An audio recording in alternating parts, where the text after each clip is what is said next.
The What to Read Next podcast helps you build a TBR of future favorite books. In each episode, Lori and Maine interviews authors and book influencers to recommend books they loved for you to pick up today.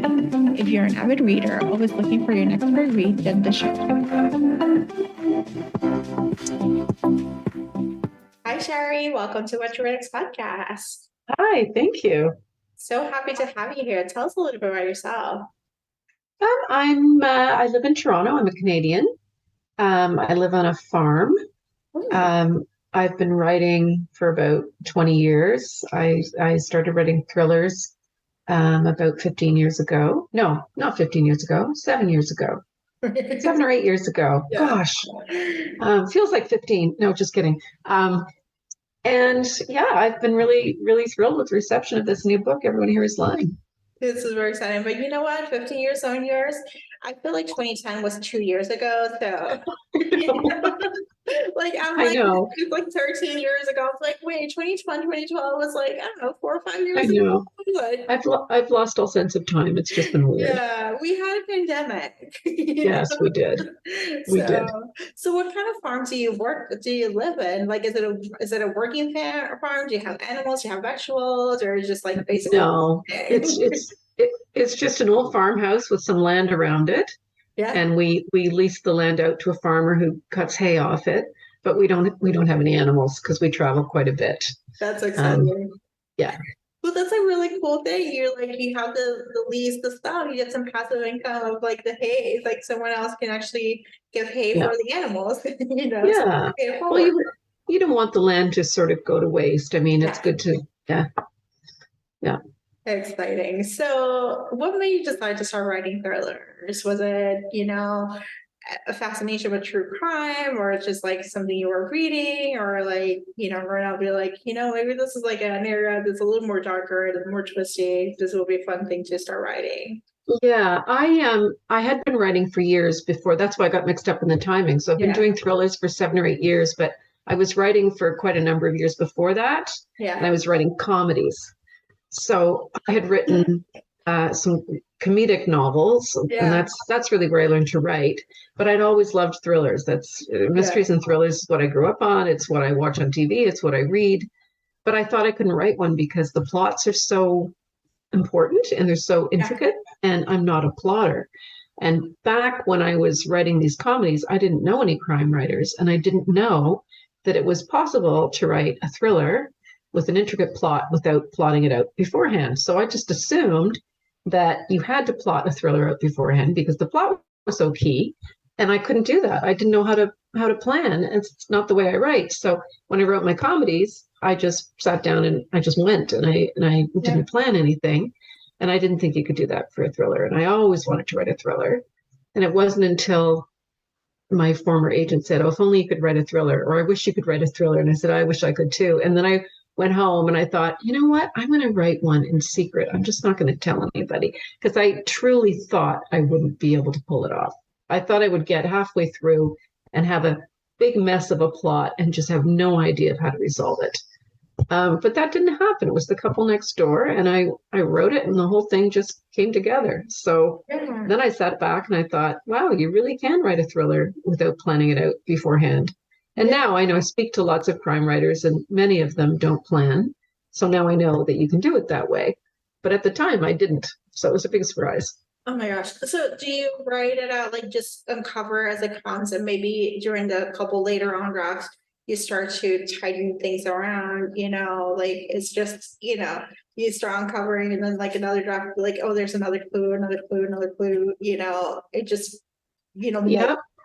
That's kind of it. So when I write it, I start with an idea, and then I write it out, and it just kind of builds, and I find all these characters, and twists just kind of happen, and reveals kind of happen. And then by the end of it all, I've got a solid first draft where I know who all the characters are. I know what the story is. I know how it ends, because when I'm writing it, I don't know how it ends. Yeah. And then after that big baggy first draft is done, then I go back and that's when the craft comes in, and I go back and I tighten, and I add, and I rearrange and make sure everything's landing the way it should. And so it's sort of two things. Like I do half my time on first draft, half my time on editing. Yeah, I think it's like a magic. I think for cancers, it's just like, yeah, it uncovers as it comes, but there's also the magic of editing too, that Yeah, helps yeah, craft the story to either move forward or move backwards, or, give it extra twist or extra thing. You're like, oh, I got hmm this brilliant idea, hmm let's move it here, you know. yeah, So so let's so talk about true. so let's talk about everyone here is lying. What is the elevator pitch? And just give us a little teaser, because a lot of times we read these books like without any like, any idea of going blind. Yeah, yeah. So it's about a 9-year-old girl goes missing from her house. And the what happens right before that is she's home from school unexpectedly because she's been misbehaving in school. She's a very difficult girl, so she's been sent home, and she's not supposed to be home alone. And then her father comes home unexpectedly at the same time, expecting the house to be empty, and finds her there. And he's home because he's just been dumped by his lover. He's been having an affair. So he comes home and he's not in a good mood. And he finds his daughter there, and they get into an argument, and he hits her really hard. And that's sort of the beginning. They have this argument. He hits her. He begs her forgiveness. He asks her not to tell the mother. And she goes, well, maybe I will tell the mother. And he leaves. And then a few hours later, the girl can't be found. So the question on everyone's mind is, did the dad do something with the daughter? Yeah. And then as the police come in and investigate, all the secrets of everybody on the street, all the lies they've told come under scrutiny, because of course when there's a crime in the community, everybody gets looked at. Yeah. And you think you're fine, you've got your private life all under control, but if the police come in and start looking at everybody, it gets really unsettling for a lot of people. Yeah. So it's a lot of pressure they're under. And so that's hence the title, Everyone Here is Lying. Everyone's got something to hide. Yeah. And everyone's really unsettled by this investigation. And some people know more than they're telling, and some people are telling things that aren't true. And there's a lot of red herrings, and you just want to know what the truth is. You want to know what happened to her, and you want to know who's behind it. And yeah, I think it's quite a page turner. Oh my gosh, it sounds like a page turner for sure. It sounds like addictive, like kind of like just keep them engaging with it. Yeah. So Yeah. Let's talk about your reading life. What kind of books do you tend to read? I tend to read in my genre a lot. So I was just talking about with someone earlier what I'm reading. So I'm reading right now, I'm reading the new one by Abigail Dean. I don't know if you know her. She wrote Girl A. Yeah. Such a good book. I love that book. I loved Strange Sally Diamond, which is just out now. Which, have you read Strange Sally Diamond? Yeah. It's a great book. I love that book. I've got, what else am I reading? I've got the new Ava Glass spy novel that I want to read. Yeah. I've got the new Richard Osman. I've got the new S.A. Cosby. So I read a lot in the crime genre. Yeah. And I also like to read outside the genre too. I like to read nonfiction just to give my head a break or to learn new things. So I kind of read a lot of everything.